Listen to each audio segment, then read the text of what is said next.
ভারতের জেনজি আন্দোলনে মোহন ভগবতের এন্ট্রি। ভুল পথে চলে যাচ্ছে জেনজি আন্দোলন।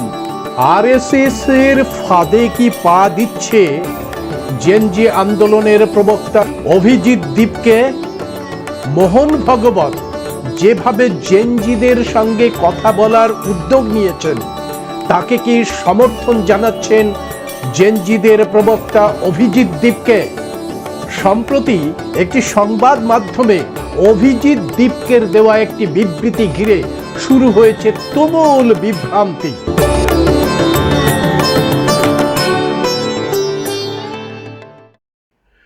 প্রিয় দর্শক, আপনারা দেখছেন ভয়েস অফ বহুজন। আমি শরদিন্দু বিশ্বাস। অমিত শাহ সংসদে আসছেন না। মোদির 4-5টা ইনস্টাগ্রামের বার্তা জেনজিদের মধ্যে আরো ক্ষোভের সৃষ্টি হয়েছে। চরম হেনস্থার মধ্যে পড়তে হচ্ছে বিজেপি নেতা নেত্রীদের। মোদি এবং অমিত শাহের পদত্যাগ নিয়ে আন্দোলন চরম আকার ধারণ করেছে। এমন সময় আরএসএস প্রধান মোহন ভগবত ভারতের জেনজিদের সঙ্গে সাক্ষাৎ করবেন এবং দেশের বিভিন্ন রাজ্যে পরামর্শ শিবির করবেন। এই বার্তাটাই কিন্তু যথেষ্ট গুরুত্বপূর্ণ। অভিজ্ঞ মহল পরিষ্কার করে বুঝে ফেলেছেন যে মোহন ভগবতের পরিকল্পনা কি এবং তিনি আসলে কি চাইছেন। বন্ধুরা, আপনারা দেখেছেন যে এই যে পরিকল্পনা অনুসারে গত 6ই আগস্ট 2026 মুম্বাইয়ে 2000 জন ছাত্রছাত্রীর এদের নাম দেওয়া হয়েছে জেন আলফা এবং জেনজি। এদের সাথে আলোচনায় বসেন মোহন ভগবত।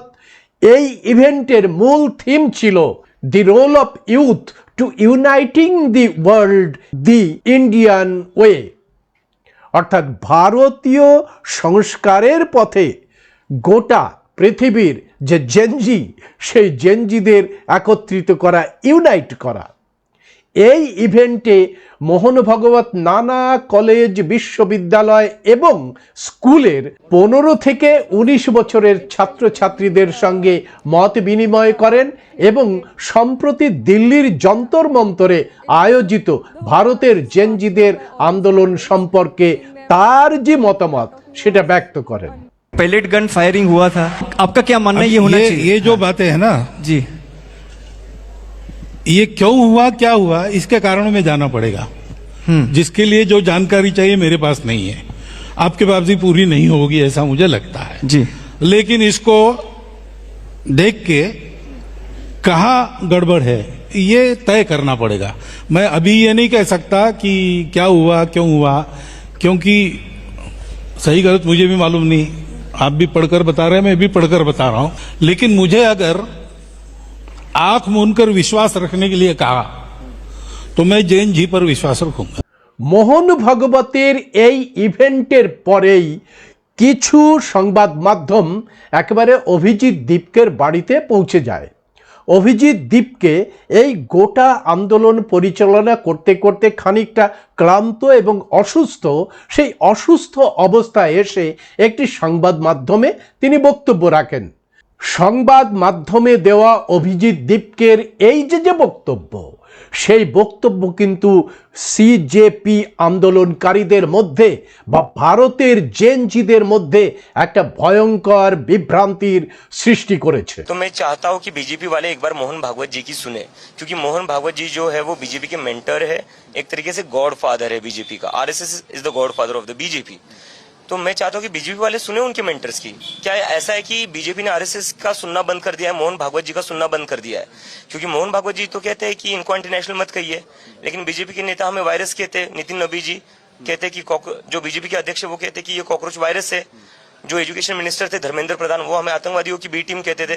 तो कहीं ना कहीं मुझे ऐसा लग रहा है कि बीजेपी जो है वो आरएसएस का सुन नहीं रही है और आरएसएस से अलग जाकर कुछ कह रही है। तो मुझे लगता है बीजेपी वालों को आरएसएस की सुननी चाहिए, क्योंकि वो उनके मेंटर है। अब बीजेपी वाले खुद ही अपनी जमीन तबाह करने के लिए बैठे हैं, तो उसमें आरएसएस क्या करेगी? उनको तो सुननी चाहिए। জেনজিদের মধ্যে অনেকে বলতে শুরু করেছেন যে মোহন ভগবতের এই আগ বাড়িয়ে মাতুব্বরি আসলে একটা রাজনৈতিক সূক্ষ্ম চাল।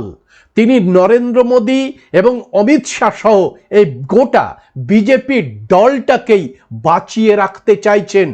সকলেই জানেন যে বিজেপি দলের আসল মালিক হচ্ছে আরএসএস। তার হেডকোয়ার্টার থেকেই রচিত হয় সমস্ত পরিকল্পনা। সুতরাং যন্তর মন্তরে পুলিশ যে নির্যাতন করেছে তার দায় শুধু মোদী, অমিত শাহ এবং বিজেপি যে রাজনৈতিক দল, সেই রাজনৈতিক দলের নয়। এই ভয়ঙ্কর নৃশংস বর্বরতার আসল পরিকল্পক কিন্তু আরএসএস। আর সেই কারণেই আরএসএস তার গোটা বাহিনীকে ছদ্মবেশে পুলিশের পোশাক পরিয়ে ঢুকিয়ে দিয়েছে। তাদের বুকের থেকে নেম প্লেট খুলে নেওয়া হয়েছে।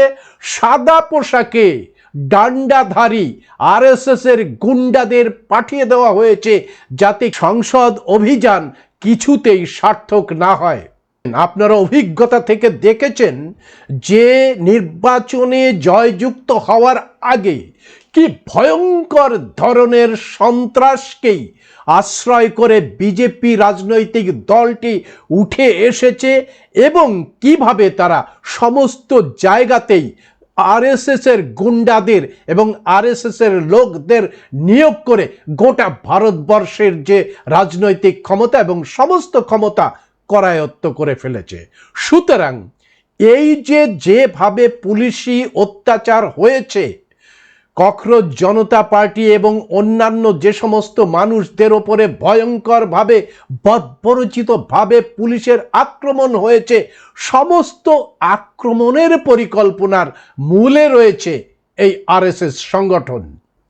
জেনজিদের মধ্যেই প্রশ্ন উঠেছে যে মোহন ভাগবত যেভাবে বললেন যে তিনি জেনজিদের সমর্থন করছেন, তিনি যদি ভারতের জেনজিদের সঙ্গেই থাকবেন তবে সংসদ ভবন অভিযানের আগে মুখ খুললেন না কেন? নরেন্দ্র মোদী, অমিত শাহ, রাজনাথ সিং সহ গোটা বিজেপি দলটার পতন দেখে তারপরে তার নীতিবোধ মাথা চাড়া দিয়ে উঠল। তাছাড়া এই আরএসএস যে সংগঠনটি, সেটা তো একটি অবৈধ সংগঠন।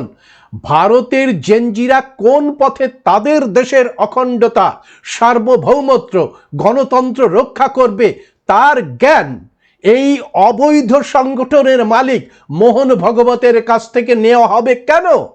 প্রশ্ন উঠেছে জেনজিদের মধ্যে।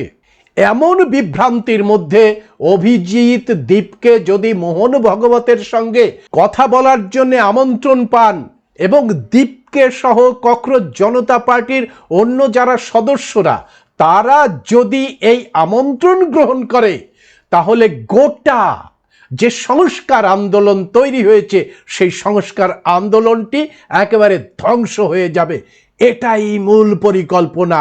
এই মূল পরিকল্পনা নিয়ে একদিকে মোহন ভাগবত তাদের আন্ডারে, তাদের বিচারধারা অনুযায়ী একটা জেনজি গোষ্ঠীকে তৈরি করার চেষ্টা করছে, পাশাপাশি ভারতের সংবিধান, ভারতের গণতন্ত্র, ভারতের সার্বভৌমত্ব, ভারতের অখণ্ডতা রক্ষা করার জন্যে ভারতের জেনজিরা যেভাবে আন্দোলন শুরু করেছে সেটাকে ধ্বংস করে দেওয়ার জন্যই মোহন ভাগবতের পরিকল্পনা।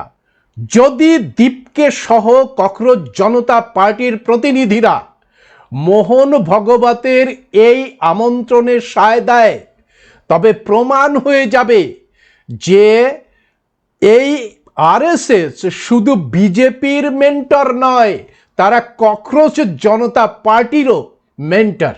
তারা যে অবৈধভাবে ভারতের সংগঠন চালিয়ে যাচ্ছে সেটার মান্যতা পেয়ে যাবে। যেভাবে আরএসএস এর বিরুদ্ধে গোটা ভারতের জেনজিরা একেবারে আন্দোলন করতে শুরু করেছে, যদি মোহন ভাগবতের সাথে বৈঠক হয় তাহলে প্রমাণ হয়ে যাবে মোহন ভাগবত ভারতের মাতব্বর এবং ভারতের মুরব্বী এবং তিনি সবকিছু নিয়ন্ত্রণ করতে পারেন, এমনকি জেনজিদের ককরোচ জনতা পার্টিকেও নিয়ন্ত্রণ করতে পারেন। ফলে এই বিভ্রান্তি এড়াতে অভিজিৎ দীপকে সহ অন্যান্য যে সমস্ত ককরোচ জনতা পার্টির নেতা নেত্রী আছে, পরিষ্কার করে তাদের অবস্থান জানাতে হবে। এটাই দাবি করছে ভারতের জেনজি।